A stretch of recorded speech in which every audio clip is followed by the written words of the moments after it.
Bəli, tamaşaçılarımız, efirimiz davam edir və efirimizin davamında istəyirik sizə çatdıraq ki, Azərbaycan Milli İncəsənət Muzeyi Zamanın Qanadlarında Vüqar Əli sərgisinin açılışı olub. Deməli, 9 aprel 2026-cı ildə dünən bu sərginin açılışı olub və sərgidə yadda qalan anlar və açılışda çox gözəl bir kitabın da təqdimatı olub. Eyni zamanda eyni adlı bir kitabın da təqdimatı olub.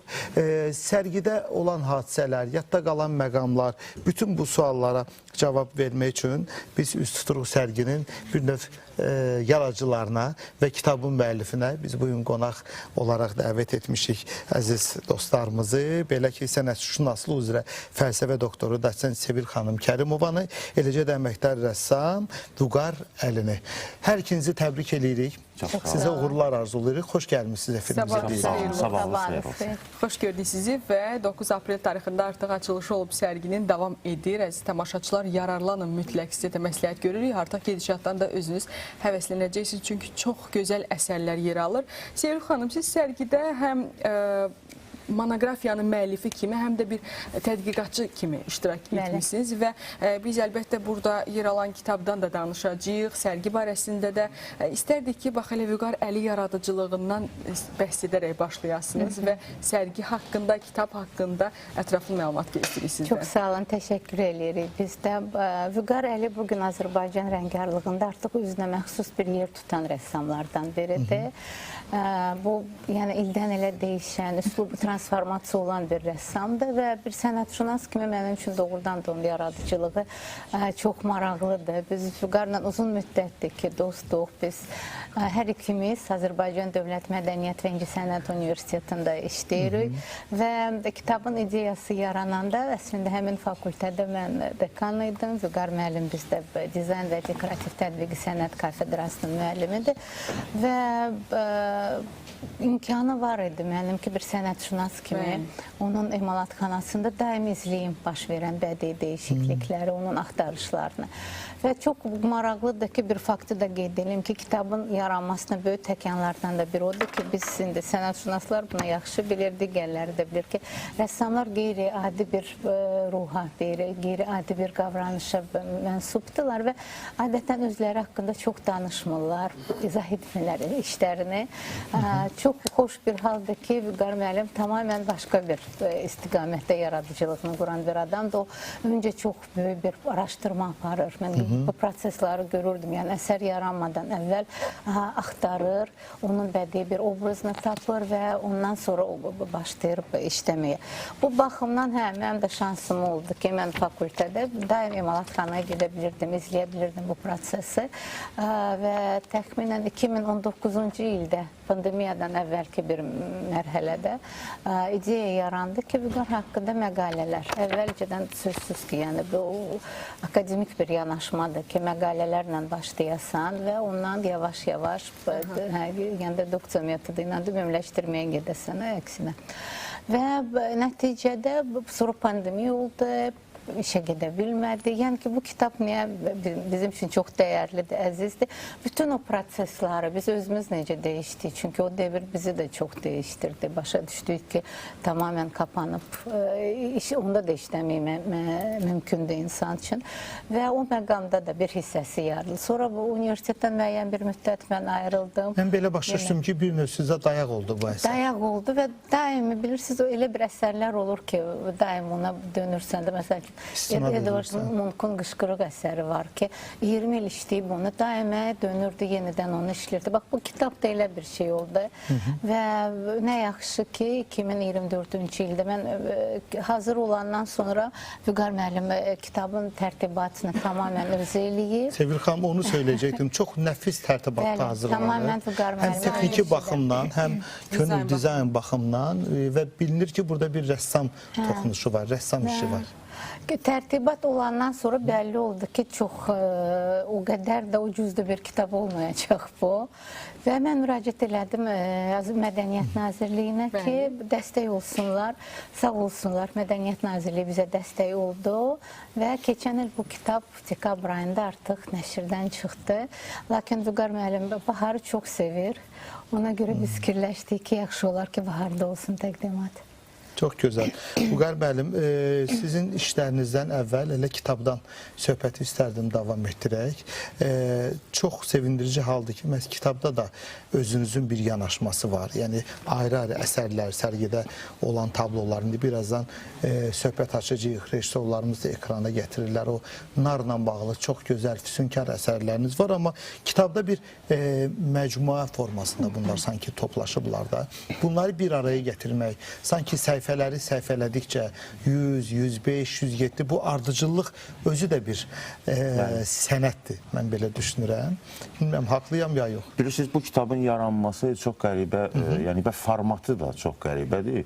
Ümumiyyətlə, rəssam olan bir insan təbii ki, o insanlar üçün yaradır, xalq üçün yaradır. Əlbəttə ki, sənəti araşdıran insan, sənətşünas, rəssam üçün önəmli bir insandır. Yəni, xoşbəxt o rəssamdır ki, o ya xoşbəxt o sənətşünasdır ki, yəni, rəssamla ünsiyyətdə olub, onun yaradıcılığına biganə qalmamaq. Tamaşaçı izləyir, tamaşaçı maraqlanır, amma onun sirləri, dəyərini verən sənətşünasdır və elmi cəhətdən araşdırıb, xalqa çatdıran, insanlara, onu tədrisə çevirən sənətşünasdır. Çünki almaz, özünüz bilirsiniz ki, o cilalananda brilyanta çevrilir. Sənətşünas rəssamı kəşf edib, onu bir mirasa çevirir. Burada kitabın formatı da çox qəribədir. Yəni, kitab təkcə kitab kimi deyil, orada araşdırma da deyil, orada intervyu var. Orada söhbət var, orada bir film var. Oxuyanda kitabı, orada müəyyən hissələrdə haşiyə çıxarılır, rəssam öz sözünü deyir. Mən buna belə... Çünki sənətşünas elmi araşdırmanı verir və orada qayıdır rəssamın baxış bucağına. Yəni, sadəcə məlumat və tabloları əks etdirən bir kitab deyil. Söhbət var o kitabda. O kitabda təkcə araşdırma deyil, orada bir bədii film var. Və onu hətta götürüb gözəl bir sənədli filmə də çevirmək. Çox doğru deyirsiniz. Bəli, bax, annotasiyyalarına da baxanda, bu əsər haqqında belə deyək də, məlumata da baxanda, həm Azərbaycanca, həm ingiliscə olmağı bilirsiniz, əcnəbilərin Azərbaycan incəsənətinə, Azərbaycan təsviri sənətinə, bax, belə gözəl əl işlərə marağı. Hələ düşünsək ki, bizim milli simvolumuza çevrilən narı siz necə gözəl işləmişsiniz. Adların siz sadalayın, zəhmət olmasa. Nargilə. Bu kitabın da bir belə bir formatı var ki, Sevil xanım ümumiyyətlə maraqlananda, məlumatları toplayanda o mərhələlərə böldü. Və mərhələlər də davam edirdi. O pandemiyadan bayaq qeyd elədi. Kitab pandemiyadan qabaq başlandı yazmağa. Biz əvvəlki, misal üçün, tələbəlik, gənclik illəri, sonra Əzimzadə dövrü, sonraki yaradıcılıq, nədən başlamışam. Xronoloji olaraq gedəndə, sonra orada sənət simpoziumları da vardı, sonra teatr fəaliyyətim var idi. Gəlib çıxırdı haradasa elə pandemiya dövrünə qədər. Və pandemiya dövründə artıq yeni əsərlər yarandı. Sonra müharibə, 44 günlük müharibə, zəfərlə bağlı. Bütün onlar kitabın yaranmasında artıq pillə-pillə... Belə bir yaşadıq. Yaşadıqca biz onu əlavə edirdik. Dizayn da orada yarandı. Dizaynın da gedişatı, mən mətni, misal Sevil xanım neysə qeyd edib, mənə göndərirdi, baxırdım. O anda mənim gözümün qabağında o kitabın dizaynında hansı tonlar, hansı qrafik formada, fotolar, əgər rəssamın şəkili orada olacaqsa, o hansı qrafik formada verilməlidir, psixoloji təsir, yəni reklam xarakteri daşımadan, adətən reklam xarakteri daşıya bilərdi. Biz orada onu bədiləşdirib, həm də bədii və sənədli bir kitaba çevirdik. Yəni, bu müştərə qarşılıqlı olub, hər bir. Mətin elə qurulub. Orada birinci başlayır nar. Çünki 2000-ci illər, 90-cı illərin axırında yaradıcılığın daha önəmi başlayan dövrü, o 2000-ci illərin əvvəlləri, rəngkarlıqda nar, qrafikada, misal üçün, hansısa əsərlər. Sonra gəlir Bakı periodu, Bakı etüdları, çünki müxtəlifdir orada səpkilər. Sonra plakat sahəsi, 94-cü ildən plakat fəaliyyətim, hansı dövrə qədərdir, onun izahatı. Sonra gəlir teatr fəaliyyətim. Sonra muzey mərkəzində uzun illər, 9 il mən orada beynəlxalq sərgilərin təşkilatı, orada bədii tərtibatı, digər tədbirlər, o həmən dövrdə yaranan plakatlar, bədii plakatlar və ondan da başqa simpoziumlar, tədbirlər, sonra gəlir pedaqoji fəaliyyət. Pedaqoji fəaliyyət, uşaqlarla iş, orada bizim universitet də oradan da yaradıcı məkana həmişə qucaq açan bir məkandır. Bizdə orada, misal üçün, tələbələrlə diplom işlərində hətta yaradıcı işlər, vitrajlar, street art, teatr fakültəsində çalışırıq ki, olan işlər qalsın tərtibatlar, universitetdə, yəni monumental işlər var. görünsün. Hamısı kitaba daxildir. Aydındır. Orada hətta tələbələri də biz daxil Və edirik. Onların icazə də fəaliyyəti. verilir. Bunun şahidi olmuşuq biz özümüz canlı şəkildə. O tələbələrin iç dünyasını önə çıxarmağına da siz çox icazə verirsiniz biz ustad kimi və əlbəttə ki, həm dərslər şərait sayəsində yaradırsınız, bəli, bəli. şərait yaradılır və bu da onların daha sərbəst şəkildə özlərini ifadə etməsinə Yox, kömək olur. sözsüz ki, mən də indi Təbii ki, o şəraiti də bizə, bizim misal üçün rəhbərlik Universitet yaradır. yaradır. Pillə-pillə gedir. Mən buradan öz doğma universitetimə və o yaradılan şəraitə görə təşəkkürümü bildirirəm. Ümumiyyətlə, sərginin də, kitabın da yaranmasında çox insanların əməyi oldu. Aydındır Vüqar müəllim. Sevil xanıma mən istəyirəm üzümü tutum. Sevil xanım biraz əvvəl çox gözəl bir ifadə işlətdi. Yaşantılarımız Bəli, belə deyək bəli. burada yer alıb. Əslində bu sənət insanı üçün çox da həm qürur verici, həm də təsadüf edilən bir şeydir. Çünki tandem deyirlər. Sizin tandeminiz və o yaşantılar, o periodlar dediyiniz, sadaladığınız və nəticədə belə nəfis, gözəl bir iş çıxıb ortaya Sevil xanım. Bəli, mən onu qeyd edeyim ki, qeyd elədikləriniz doğrudur, amma bu hər zaman olmur da. Yəni sənətşünasla rəssam bir dil tapsın, uyğun zaman olsun, uyğun məkan olsun. Biz ikimiz də Sənət Universitetinin məzunlarıyıq. Bu bağlar da var. Bir yerdə çalışırsınız. Bəli, universitetdən də ayrılmamışıq. Məqsəd, amal, məram. Bəli, yəqin bu da xüsusi bir yanaşmadır ki, həm məzunuq, həm müəyyən bir yol keçəndən sonra qayıtmışıq yenidən o məkana, universitetimizə və düşünürəm ki, uşaqlar da, tələbələrimiz də bunu hiss edir. Mən Təhsil Nazirliyini qeyd edeyim ki, bizim üçün onlar da imkan yaradırlar ki, bədii təhsildə nisbətən sərbəstlik var uşaqda və çox maraqlı bir ideya var bizdə ki, biz yəqin avangardayıq, yeganə universitetıq ki, bizim uşaqların, tələbələrimizin işləri universitetdə də qalır. Universitetin pəncərələrini tələbələrimizin vitrajları bəzəyir. Street art bugün çox aktiv olub, o grafiti sözü, bu Nizami Kinoteatrı ilə əlaqədar çox danışırlar ondan. Bax, bizdə də orada universitetdə, heyətdə biz street art, yəni grafitilər, uşaqlar işləyiblər, amma çox peşəkar, öz görüntüləri, zövq oxşayan, zövqü ilə işləyən ki, o işlər qalsın bizdə. Bu kitabda, yəni biz tələbələrin də işlərini daxil eləmişik ora, çünki onlar da bu prosesdə iştirak edirdilər, gəlib soruşurdular. onlar da yaşantılarımızın bir hissəsidir. Bəli, bir növdə bizim universitetdə həm sənətşünaslıq ixtisası var bizdə, həm də qrafika, dizayn var. O sənətşünaslar da görürlər ki, bax, mən elə tələbələrimə də buradan səslənirəm ki, canlı işləmək necə olar? Yəni, prosesi canlı bir nəzəriyyə ilə keçirlər. Bir də görürlər ki, sənətşünas bunlara dərs deyir, eyni zamanda da burada olan rəssam haqqında yazır və bunları da biz təşviq edirik. Canlı təcrübə olur. Uşaqlarımıza biz çalışırıq ki, məzun işləri, sərbəst işləri universitetdə fəaliyyət göstərən rəssamlardan olsun ki, auditoriyadan çıxdı, qaçdı, getdi emalatxanaya, orada biraz işlədi, baxdı, izlədi, gəlir sonra nəsə yazır.